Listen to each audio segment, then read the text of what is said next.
150 pounds, I'm gonna pull you at 35 pounds. That once again goes into the clinical protocol and philosophy. Think activator versus osseous versus Gonstead adjusting versus Thompson drop. They all do manipulation of movement of bones or resetting of muscle spindles. The mechanism by which they do it is different. Does that make sense? I get what you're saying. Okay, cool. I just didn't know if there was a standard number that you, because we've been using different ones. What have you been using? No, we haven't used this. I mean, you've been doing like 81 and just different numbers. Okay, so 81 was only for a patient who was 257 pounds at a, so let's go back to this one. I get this one. Yeah, okay. Yeah, well, so, I guess these are reviews. One, so they understand how that works, but still, the percentage-wise of body weight is not something that comes out, or that what the total poundage of the pressure is off of, and that's something that's going to be, we'll be learning as we go with the individual protocols based Correct. on what's going on. So also just to put some context around this class, today's section is to teach you how to enter data in the machinery, not which data to enter in the machinery, okay? Okay. That's gonna come, and even if you think of from a legal perspective, you would want a doctor of chiropractic to sit there and tell you, this is what I do. Because if a patient sues you and they say, how did you choose 81 pounds? Well, the bald-headed guy with the nice shoes and the interesting socks told us, okay? So. I was just wondering how we get those numbers, but it would come Yeah, from the so I'm gonna send that from you, and there's research studies out the yin-yang that have been done over years on decompression methodologies, philosophies, when you do somebody prone, when you do them supine, etc. This table allows for both, although I would say a good solid 95 to 98% of docs I know supine. Unless you sell the other table, which is I'm not gonna mention, and their whole thing, they needed competitive differentiation, so everything they do is prone, 85% of them. Amazing how, when you come up with a new technology. Now, you can control the number of steps. You see how this is little jaggeds? So you can do a small step weight, up until you get to your treatment time. It depends on the flow of the office. Yesterday, I have to say, I was thoroughly impressed with patient flow here. You guys have got a very finely oiled machine. I've been in chiropractic offices all over the country, and the fact that I'm watching patients wipe down their own equipment, I'm like, what a genius. Otherwise, you gotta take your time to do that. You get paid too much to wipe stuff down. Boom, they do it, they're setting themselves up on ISTs, and I've got doctors that they're like, nope, don't want patients touching everything. I gotta control everything. Like, okay, but you're gonna lower the number of patients that you can serve in a given week. So my hat's off to you, if I had one. Very, very nice patient flow. That being said, you've got to figure out from a monetization perspective and from a efficacy perspective, how long do you want to leave people on the machine?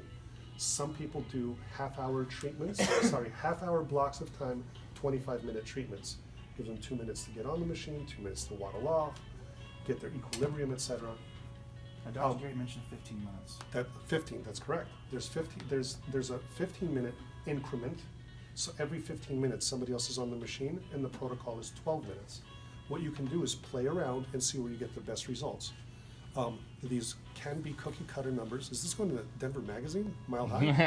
I'm trying to film this. Not yet. So it goes nowhere. there is a school of thought that says everything low and slow and gradual. Two things. A, it limits the amount of people you can see. B, sometimes people just don't have time. They want to be in and out.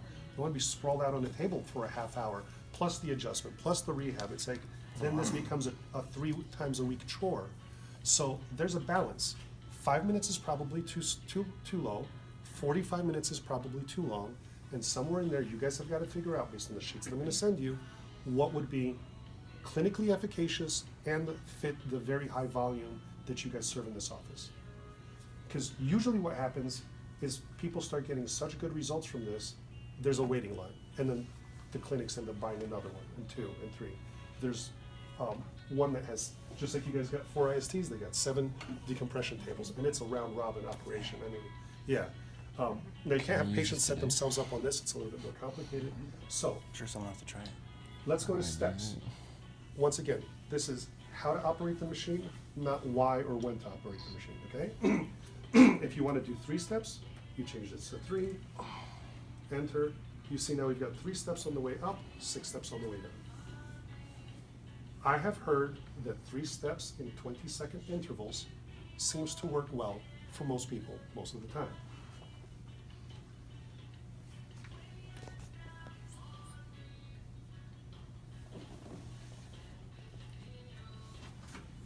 Here is where you set, one second.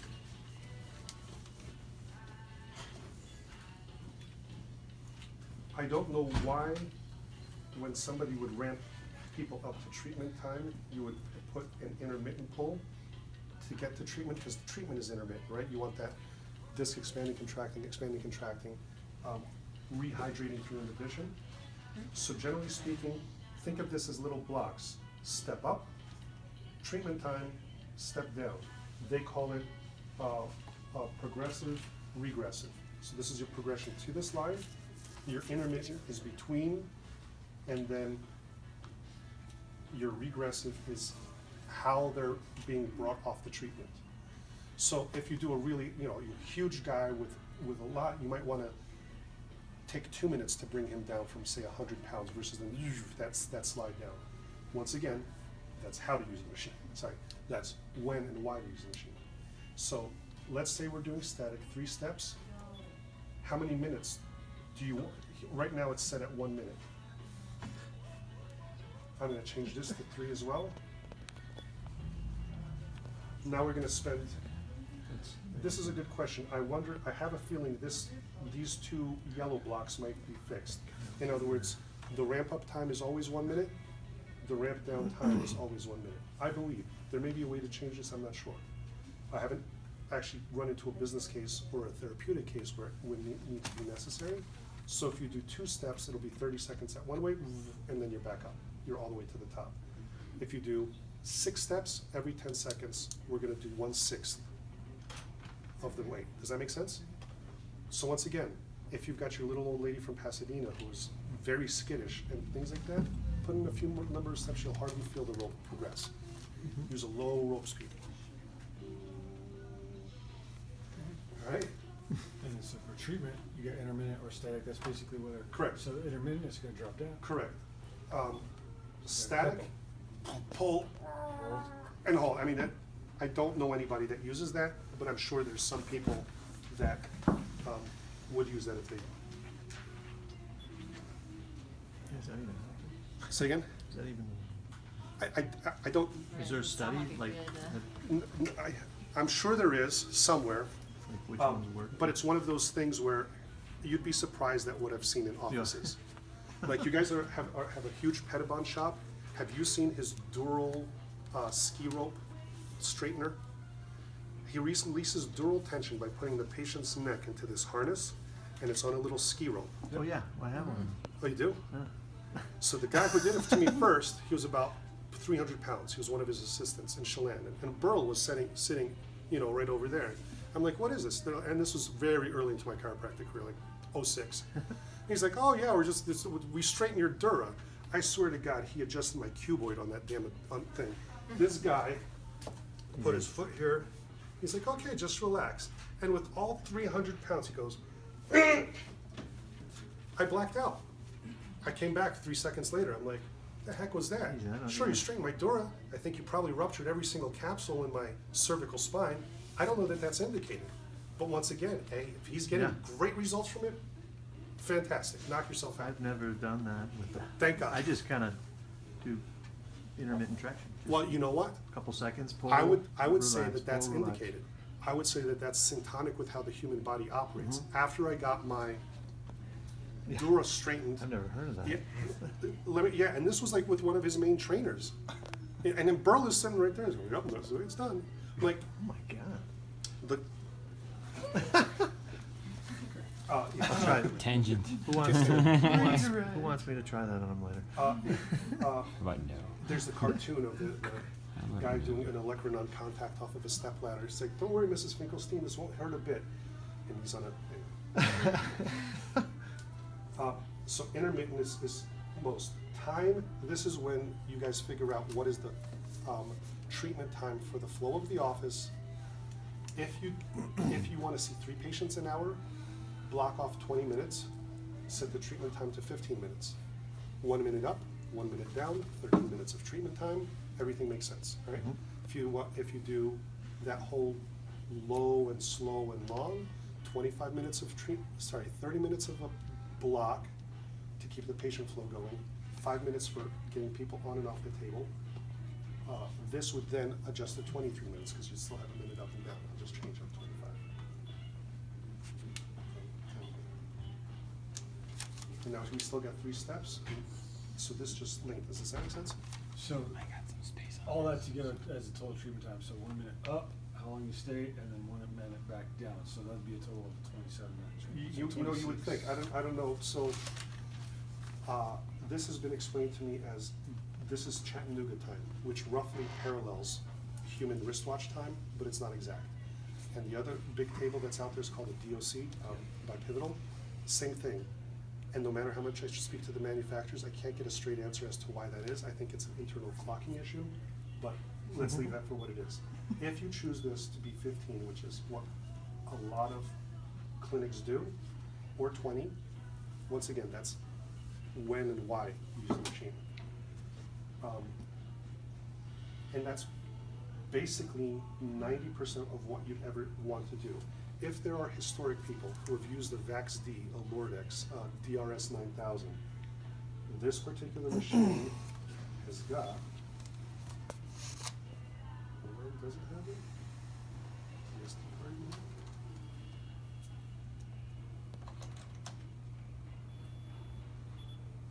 Give me 10 seconds.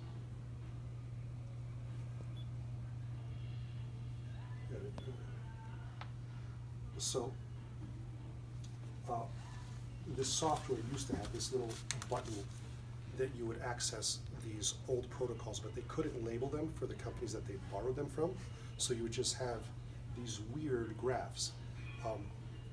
If you ever need to do that for whatever, are either of you guys like historic Lordex, VAX-D people? No, I wouldn't worry about it. Any questions so far on how this is done? Would anyone who was actually like to set people up, would like to play with the screen while I'm here? This way we can say, let's say I tell you, set the thing for 5 steps up, a treatment time of 20 minutes, 45% of the patient's body weight on the way up, 27% of the patient's body weight on the minimum. Go. It's pretty straightforward. Oh, sorry, yeah. Yeah, but any volunteers? Anyone feel uncomfortable about it, or? I don't feel comfortable, so I'll volunteer. Yeah. that's Thank you, probably high what five. But see, this is the point. When you see somebody press buttons, it's one thing. When you press buttons, you go, oh, okay. Because it's like, oh, it's up there in the upper left-hand corner, there's right. So Okay. let's go back to home screen. You turn the machine on, this is what's gonna happen. Okay, we're doing lumbar. That's what Correct, we're and saying? if anyone Okay. wants to walk around her so that you guys can see what the screen is saying, that'd be great. So I did lumbar, edit, we're setting it for 20 minutes. Nice, look at you.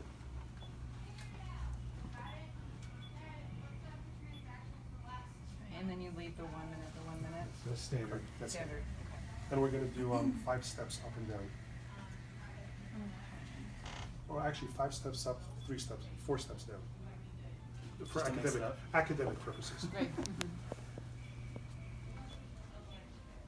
so 5 steps up, 3 steps down. Is that correct? Excellent.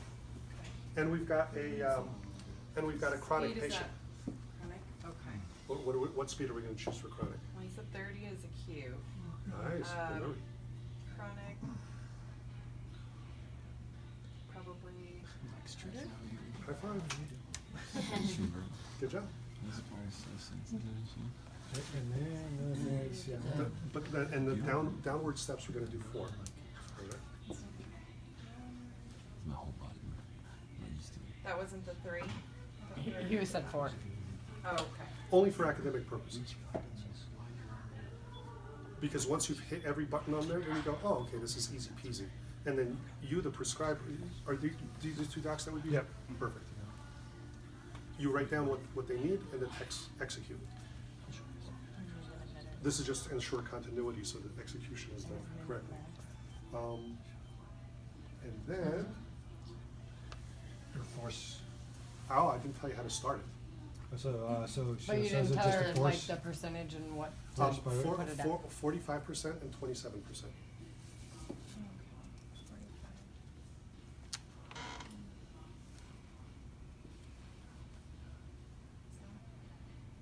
Max level? So that would be total poundage. Okay. If it was percentage. Nice. Okay. You see the difference? And I know you're in the hot seat, and I just want to acknowledge and applaud you for being the first that Oh wants yeah, to. that's fine. That's Body how weight's I'm- not 40 though. 45 and 27. So 195 pounds. Oh, yeah. There you go. I Whatever found their it. body is. Okay. And then 45. Because I tell you, from the observer's seat, it's like Monday morning 27. quarterback.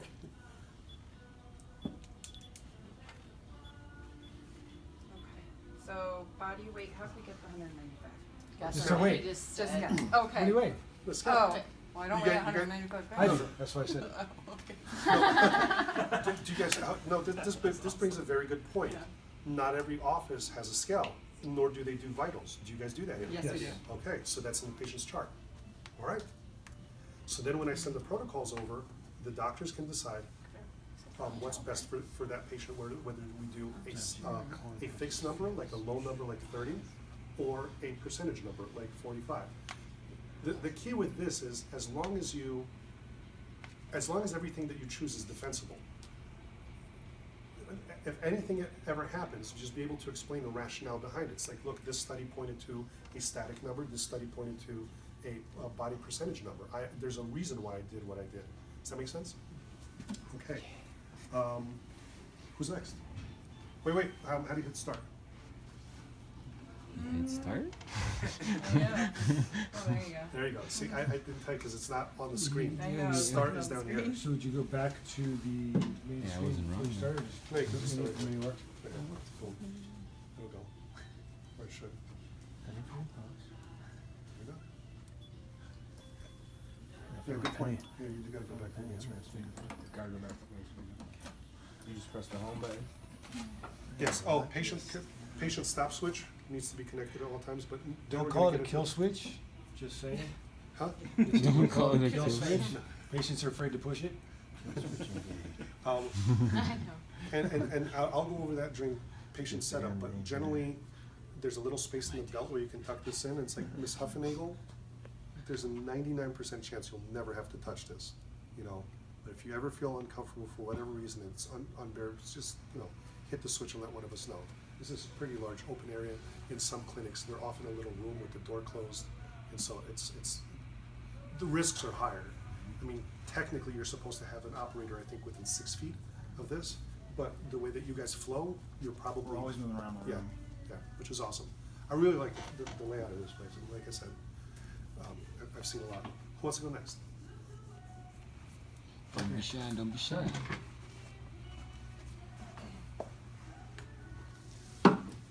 Doc, you wanna give him some instructions?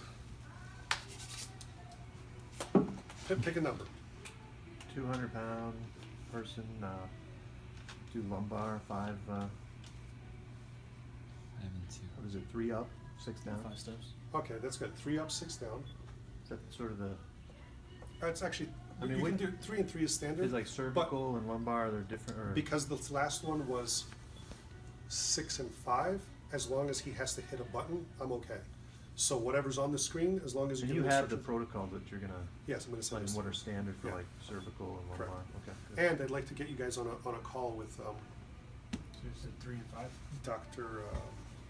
And he has Chris Brewer. weekly videos too, Let's take a weekly webinar, and people can, where he goes over protocols. When would you even want to do things like, what do they call that, McKenzie? 200 pounds? Where you actually pull somebody into the lesion to close it down and force it to go back in versus Yeah. 43. away from. How about like, spondylolisthesis? Is that- Yes, he covers that. We've had a few of those, he's serious, Okay, we go back to home. are they prone or supine? Don't know. Yeah, Good question. I was wondering about that, cause when you mentioned, I'm like, I wonder if prone would work.